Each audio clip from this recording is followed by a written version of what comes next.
up. We likely already saw the high in the low 50s as the rain builds on in. That rain cool there will drop temperatures a bit. Storms with us through the afternoon and into the evening as well. All right, now let's talk about the Arctic blast. That's going to be what everybody's talking about as we go through the next week or so. That looks to arrive in southeast Texas Thursday evening. That drops our temperatures to sub-freezing, well below freezing, for at least 24 to maybe as long as 40 hours, almost 2 days until we get above the freezing mark. We're looking at temps Friday morning. That's likely to be the coldest, in the teens and 20s. Factor in winds that'll be gusting up to 40 miles per hour, and that'll drop wind chill values down into the single digits. Now, with this frontal passage, it's got no moisture to work with. It's extremely dry, so we're not looking at any wintry weather, no snow, sleet, or ice. But as I mentioned, it will be windy. All right, here's a look at the Arctic front as it starts things off on Wednesday evening. Still well to our north. In fact, I think we squeeze out a very mild day on Thursday out ahead of this front that's already making it up to the Texas Panhandle by this point. Temperatures falling into the 30s in Lubbock by Thursday morning. And notice as it makes it through central Texas, we see that cold air pouring south. We squeeze out maybe a 70-degree day on Thursday before the bottom falls out. The front rushes through. Temperatures quickly dive into the 30s. And by Friday morning, will likely be in the teens. These are just air temperatures. And again, factor in the wind chills. That'll make it feel like it's in the single digits. All right, so here's a close-up view of that front rolling on through Thursday. Here we are at 4 p.m. It's not outside the realm of possibility we get temperatures up into the low 70s. This is the European model. This might be a little too warm, but nonetheless, it'll be a mild day, the last of it for quite a while. There's the leading edge of the Arctic front diving through Thursday evening. We quickly fall to freezing and below freezing and stay there overnight, waking up to numbers on Friday morning in the teens, especially along and north of I-10. Everywhere else in the low 20s, everybody will be below freezing. And then we've got wind gusts, 30, 35, 40 miles per hour early Friday morning when we're at our coldest, meaning it'll feel like it's in the single digits. Look at these numbers forecast here for 7 a.m. Friday. Feeling like 0 in College Station, a single degree at Huntsville to Brenham, 2 degrees at Sealy. It'll feel like 4 out at Houston, and even all the way down to the coast in the upper single digits and lower teens is what that real feel number with those brisk winds out of the north up to 40 miles per hour. Now, we're going to likely have a hard freeze Friday morning, again Saturday morning, and even Christmas morning as well, with forecast lows to be well below the freezing mark. Looks like a 3-day stretch here of the bitter cold before we start to stair-step our way back up for overnight lows to get back above freezing into the 50s and 60s by next week. So those 3 nights, you're going to have to make sure you take those cold weather precautions for your home and yard. All right, so that's what's going on here locally, and really most of the country will be cold. But what about any weather that'll impact your travel? It is Christmas week. Well, as we get towards Thursday with the arrival of our Arctic front here in the cold air, that'll be dry moving on through. Off to the north and east, the Great Lakes region up in the interior northeast, likely going to be dealing with an epic snowstorm as a result of this system. That'll last into Christmas Eve and maybe even Christmas Day. So if your travels take you in that direction, flights will likely be delayed and travel will be impacted. By Christmas Day, Christmas evening, things are looking a little bit quieter there. So travel plans, keep in mind what's going on elsewhere in the country. All right, the tale of 2 Christmases here locally. Do you remember last year? We dropped down to 80 degrees. We warmed up to 80 degrees. That was 16 degrees above average. Now the forecast high this year here, 19 degrees below average, 45. That's our average low for this time of the year. Here's your 7-day forecast. We've got temperatures on the first day of winter on Wednesday in the upper 50s. I think we squeeze out a mild day on Thursday at 65, maybe a little bit warmer than that as that front rips on through here. By Friday morning, we've got our teeth chattering because it's going to be very, very cold. 18, but it'll feel like it's in the single digits. Sunny and dry, though, through Christmas weekend, but it looks like those temperatures won't get above freezing, potentially all the way until Saturday afternoon. Forecast high of only 38 then. Sherman? I got a chill just listening to that forecast. Yeah. All right, thanks, Tim. And of course, when temperatures drop, concerns rise about the Texas power grid.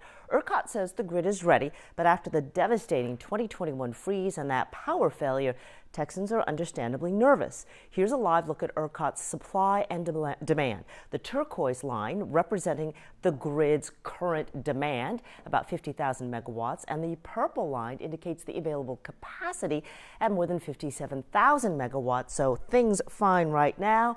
Of course, danger happens when those 2 lines get close together or cross.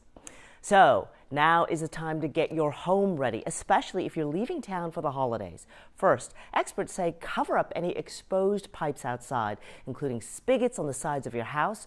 Also, leave the heat on inside your home to at least 55 degrees. That way, warm air can keep your interior water lines from freezing. It also helps if you open your kitchen and bathroom cabinets. Let that warm air get around the plumbing. And don't forget about exposed pipes in places like the attic. And finally, if you are heading out of town for Christmas, turn off the water supply to your home and drain those pipes so they don't burst. Got questions about preparing your pipes? Text them to 713-526-1111. We'll have a plumbing expert on our later newscast to answer your questions. Be sure to stay up to date on the forecast heading into the holiday weekend with the KHOU 11 app and turn on notifications for instant updates. All new at noon, 5 passengers and 3 crew members were sent to the hospital this morning because of heavy turbulence on a United Airlines flight. The United plane was en route from Rio de Janeiro to Bush Intercontinental Airport, where our Michelle Choi is with the latest. Hey, Sherman. Yeah, fortunately, we're told the 5 people taken to the hospital only suffered minor injuries, but a scare nonetheless for the crew and passengers on board United Flight 128 as they hit that unexpected turbulence. Audio from air traffic control. Yeah, 128. I'm not sure if you do remember, but do you remember what altitude you were at when this incident happened and where exactly you were at the time of the incident? Flight level 360 directly over Cancun. Paints a picture of how some of the incident unfolded. United Airlines says after landing at Bush Airport around 5:30 this morning, 5 people, including 3 crew members and 2 passengers on board United Flight 128, were met by medical personnel and taken to the hospital. They say the plane was coming from Rio de Janeiro when they hit unexpected turbulence, leading to minor injuries. Audio from air traffic control at the time reporting several more people might be hurt. Paramedics are curious. It is 11 people exactly. 11 passengers plus crew members. 4 crew members. The 4 crew are included in that 11 number you provided? Negative, so 15 total. United Airlines later sent KHOU 11 this statement confirming unexpected turbulence was to blame for the injuries and that 5 people were taken to the hospital. The airline went on to say, quote, "We're grateful to our crew for their efforts to ensure the safety of our employees and customers." Yeah, now we did reach out to United to ask for clarification on the total number of people injured on United Flight 128, and we're still waiting to hear back. We're also told that the FAA will be investigating this incident. Back to you. Thank you, Michelle. And that was not the only scary incident in the sky. This is the aftermath of severe turbulence on a Hawaiian Airlines flight Sunday morning. Look at all that stuff on the ground, on the floor there. 36 passengers were hurt. The plane, which left from Phoenix, hit rough air shortly before landing in Honolulu. Paramedics treating 36 people injured on the flight. They ranged from 14 months to adults. 11 of those individuals in serious condition. The FAA is investigating. The National Weather Service meteorologists say that the plane may have flown into a thunderstorm. The airlines say it is working with officials on the investigation. A traffic stop led to a human smuggling bust overnight in southwest Houston. Houston police say that 8 migrants were found in a pickup truck. This is going to be near South Geshner and the West Park Tollway. Now the driver is charged with smuggling. Stephanie Whitfield has details from HPD. Homeland Security investigators are working with Houston police on this case. They say 3 women and 5 men were smuggled into the country from Mexico, and they were caught because the truck they were in had stolen license plates. Houston police say a pickup truck full of migrants was stopped in Houston overnight after the individuals were smuggled into the United States illegally. Through the investigation, they had learned that it was 9 illegal aliens from Guatemala and Mexico that came up through Reynosa to San Antonio. From San Antonio, they were transported here to Houston, at which time they were picked up in this pickup truck. We're told officers pulled the GMC truck over after discovering the license plates were stolen. The driver led police on a brief chase, ending in a field on Clarewood Drive. Police say the 5 people inside the truck and 4 in the truck bed tried to run, but all 9 were detained. Pickup truck that was also stolen, and it had been stolen on December 6th from here in Houston at a motel in the north part of town off JFK. Now the driver and 8 individuals, 3 women and 5 men, are in police custody. We're told all had been deported before. Houston police say the driver is charged with evading arrest and smuggling, and additional charges could be filed related to the stolen truck. Back to you. Thank you, Stephanie. The Democratic mayor of El Paso has declared a state of emergency as migrants set up camp at the border, waiting for an official end to Title 42. That is the Trump-era pandemic policy that had allowed border agents to expel undocumented migrants at the border for health concerns. It is set to end Wednesday. Now, Republicans and Democrats alike are bracing for an expected increase in illegal border crossings. And now for a look at some of the day's other top stories. A woman is in critical condition after she was shot outside of a Montrose bar. This happened on Grant Street just after 11 p.m.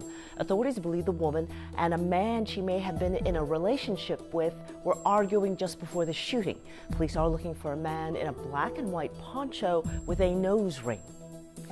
The search is on for a missing Texas A&M student. College Station police say 22-year-old Tanner Huang was last seen on Friday by his roommates. He may have left the area in a silver 2009 Lexus. Police say his family was in town to attend a graduation ceremony, but he never showed to meet them for lunch. If you have any information, reach out to College Station police. Houston's Super Feast needs toys and food donations, so organizers are hosting an emergency toy drive today at the George R. Brown Convention Center in downtown until 7 p.m. Because of inflation and supply chain shortages, the need is greater than ever this year. Super Feast is asking for new unwrapped toys and bikes, as well as canned goods. And happening right now, the House Select Committee investigating the riot at the U.S. Capitol is meeting and will release the summary of its final report. It is expected to recommend criminal charges against former President Donald Trump for his actions that day. Deborah Alfarone has more from Capitol Hill. January 6 committee members say they believe former President Donald Trump is criminally culpable for the assault on the U.S. Capitol in 2021. As a former prosecutor, I think there's sufficient evidence to charge the president. The committee is expected to vote to recommend the DOJ charge Trump with an obstruction of an official proceeding, conspiracy to defraud the government, and they may make a referral for inciting or assisting an insurrection. I think the president has violated multiple criminal laws, and I think you have to be treated like any other American who breaks the law, and that is you have to be prosecuted. Trump slammed Schiff and the committee on social media and sent a message to his supporters saying Republicans and patriots all over the land must stand strong and united against the thugs and scoundrels of the Unselect Committee. The committee has conducted more than 1,000 interviews and depositions as part of its investigation. Now, the final report, along with transcripts of the hearings, will be released on Wednesday, but the summary of that report will be released today. Most Republicans are standing by the former president, calling the House Select Committee's work partisan. They're also preparing a more than 100-page rebuttal to the committee's report. The former president is already facing potential legal problems for his handling of classified material. At his Florida home, a special prosecutor has been tabbed to oversee that investigation. Deborah Alfarone, CBS News, Capitol Hill. And a reminder that public hearing airing right now on KHOU 11. Thank you very much for joining us at noon. We'll be right back here on the 411 on air and online.